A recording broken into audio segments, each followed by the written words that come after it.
Ang mabuting balita ng Panginoon ayon kay San Lucas. Noong panahong iyon, sinabi ng Panginoon, ipalagay natin kayo'y may aliping nag-aararo o nagpapastol kaya ng tupa. Pagkagaling niya sa bukid, sasabihin ba ninyo sa kanya, halika at nang makakain ka na? Hindi, sa halip ay ganito ang sinasabi ninyo. Ipaghanda mo ako ng hapunan, magbihis ka, at silbihan mo ako habang ako'y kumakain. Kumain ka pagkakain ko. Pinasasalamatan ba ang alipin dahil sa ginawa niya ang iniutos sa kanya? Gayon din naman kayo, kapag nagawa na ninyo ang lahat ng iniutos sa inyo, sabihin ninyo, kami mga aliping walang kabuluhan, tumupad lamang kami sa aming tungkulin. Ang mabuting balita ng Panginoon. Pinupuri ka namin, Panginoong Jesucristo. Unang pagbasa. Pagbasa mula sa Aklat ng Karunungan. Pagkat ang tao'y hindi nilikha ng Diyos para mamatay, kundi para maging larawan niyang buhay.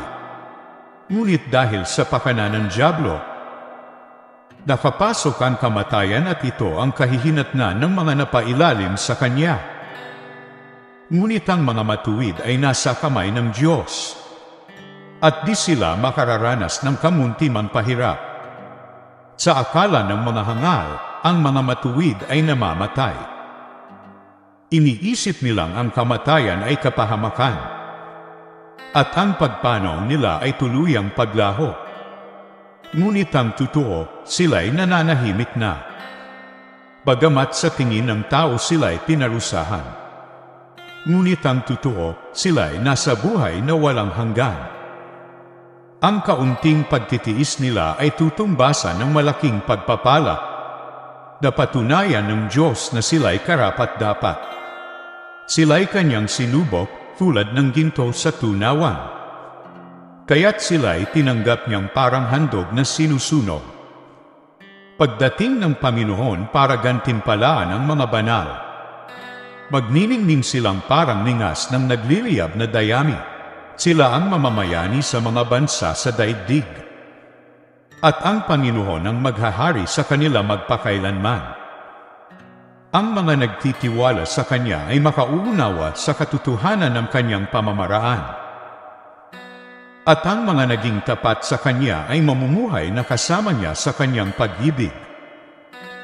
Sapagkat Siya'y mabuti at maawain sa Kanyang mga hinirang. Ang salita ng Diyos. Salamat sa Diyos. Salmong tugunan. Palagi kong pupurihin ang dakilang poon natin. Panginooy aking laging pupurihin, sa pasasalamat di ako titigil. Aking pupurihin kanyang mga gawa. Kayong naaapi, makinig, matuwa. Palagi kong pupurihin ang dakilang poon natin. Kinukupkop ng Diyos ang mga matuwid, at ang tagway nila'y kanyang dinirinig. Nililipol niya yaong masasama, hanggang sa mapawi sa isip ng badla. Palagi kong pupurihin ang dakilang poon natin. Agad dinirinig daing ng matuwid, inililigtas sila sa mga panganib. Tumutulong siya sa nasisiphayo.